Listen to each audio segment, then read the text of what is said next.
India Sri Lanka രണ്ടാം test പുരോഗമിക്കുമ്പോൾ India ഉയർത്തിയ ആദ്യ ഇന്നിംഗ്സിലെ വലിയ ടോട്ടൽ ചേസ് ചെയ്യുന്ന ശ്രീലങ്ക ഒടുവിൽ റിപ്പോർട്ട് കിട്ടുമ്പോൾ 4 വിക്കറ്റ് നഷ്ടത്തിൽ 126 എന്നുള്ള നിലയിലാണ്. സംഭവബഹുലമായ രണ്ടാം ദിനത്തിന് ശേഷം ജയ്സ്വാളിനും ഫെർണാണ്ടോയ്ക്കുമെതിരെ അച്ചടക്ക നടപടിയുമായി ICCയും ഇപ്പോൾ രംഗത്ത് വന്നിട്ടുണ്ട്. ഈ വാർത്തയുടെ വിശദാംശങ്ങളാണ് വീഡിയോയിലൂടെ നിങ്ങളുമായി പങ്കുവയ്ക്കുന്നത്. വീഡിയോയിലേക്ക് കടക്കും മുൻപ് ആദ്യമായിട്ടാണ് നിങ്ങൾ ഈ ചാനൽ കാണുന്നതെങ്കിൽ കൂടുതൽ ക്രിക്കറ്റ് അപ്ഡേറ്റുകൾക്കായി ചാനലൊന്ന് മറക്കാതെ സബ്സ്ക്രൈബ് ചെയ്തു വെച്ചേക്കുക.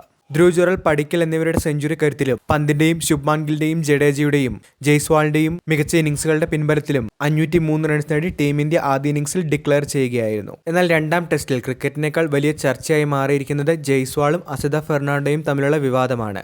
ICCയുടെ നടപടിയും ഇതിനോടകം തന്നെ ഇരുവർക്കുമെതിരെ വന്നിട്ടുമുണ്ട്. രണ്ടാം ടെസ്റ്റിന്റെ ആദ്യ ഇന്നിംഗ്സിലായിരുന്നു സംഭവം നടന്നത്. ഇന്ത്യയുടെ ഇന്നിംഗ്സിലെ 17ാം ഓവറിൽ ജയ്സ്വാൾ മികച്ച രീതിയിൽ ബാറ്റ് ചെയ്യുകയായിരുന്നു. അതേ ഓവറിൽ അസിത ഫെർണാണ്ടോയുടെ പന്തുകളിൽ 3 ബൗണ്ടറികൾ ജയ്സ്വാൾ നേടിയിരുന്നു. പക്ഷേ ഓവറിന്റെ അവസാന പന്തിൽ ഫെർണാണ്ടോ തിരിച്ചടിച്ചു. ജയ്സ്വാളിനെ പുറത്താക്കുകയും ചെയ്തിരുന്നു. പുറത്താക്കിയതിനു ശേഷം ഫെർണാണ്ടോയുടെ സെലിബ്രേഷൻ കുറച്ച് അഗ്രസീവ് ആയിരുന്നു. ജയ്സ്വാൾ ആദ്യം പവലിയനിലേക്ക് നടക്കാൻ തുടങ്ങി. എന്നാൽ പിന്നീട് തിരിഞ്ഞ് ഫെർണാണ്ടോയുടെ അടുത്തേക്കാണ് എത്തിയത്.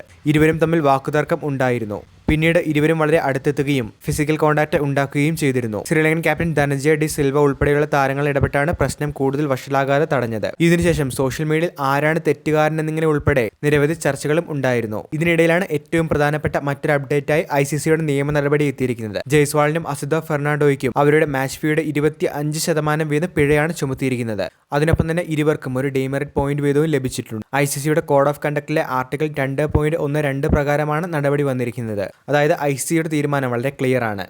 ഇതൊരു താരത്തിന്റെ മാത്രം തെറ്റായി കാണാതെ ഇരുവരുടെയും പെരുമാറ്റത്തെയാണ് വയലേഷനായി കണക്കാക്കിയിരിക്കുന്നത്.